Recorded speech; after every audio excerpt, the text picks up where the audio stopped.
Yeah, right. This is one of my first vid pods that I'm making here, testing my computer, seeing how they're working and everything like that. I just want to say rest in peace to Earl Simmons, aka DMX, one of the greatest rap stars they ever had in the game.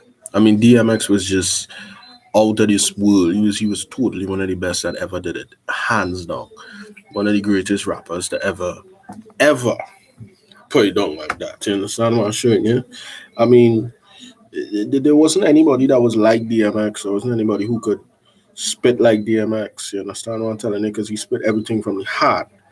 So I'm showing you, and you see this pouring and just it's pouring and just people that they're talking about it and things like that. And tonight, this won't be like a long podcast, but just to talk about things that are going on with the COVID and all of these stuff. You know what I mean? I mean, first of all, people had to understand who X really was. I mean, DMX was he was my birthday twin.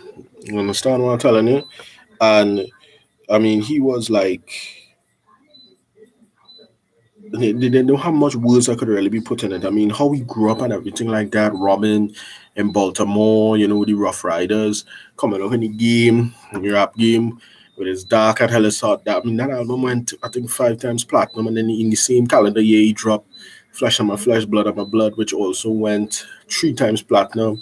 Then in 2001, if I'm not mistaken, he dropped his and then there was X, which break all kind of records and stuff like that.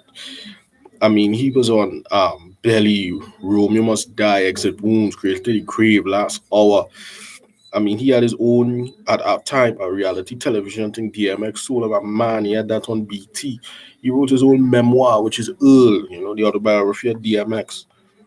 I mean, there wasn't much that could not have been said about X. He was by far one of the greatest spitters in the game, one of the best to ever do it, to put it down like that.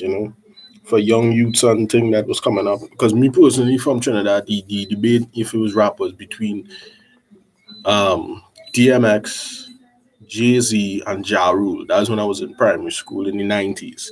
And I always used to go with X. I mean, X was that was my guy. You know what I'm telling you? And I mean, he came from nothing. From 5 years old, living in the School Street projects in Yonkers, New York. 6 years old. I mean, he went through a lot of abuse also as a child with the mother and everything like that. I mean, that's well documented and stuff like that. People really believe that DMX just was into drugs because he was just doing drugs. But a lot of people don't know that when DMX was 14 years old, a guy called Reddy Ron, this is documented fact, had laced the blunt of the weed they were smoking and had given it to DMX, and DMX was, forever changed because of that. He was forever changed, really and truly. I kind of scar him up for life there. That really ruin a lot of things with X. That really mashes his whole life up, and that's where, he end up being on drugs and stuff like that. I mean, my personal favorite song ever by DMX was had to be like um Let Me Fly. You understand? Look Through My Eyes. These were songs that I didn't just know Party Up, even though that was a big record too. I mean, I knew the man's catalog. I really was a serious avid fan of DMX, and I never told you that. I really never thought this day would come. You know what I mean? But that's how life is. You could suffer no more. I mean, you really watch it. I mean, at 15, that's it.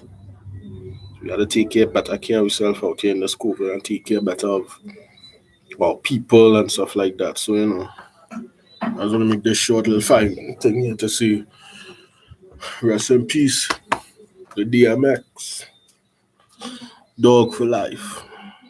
Don't know.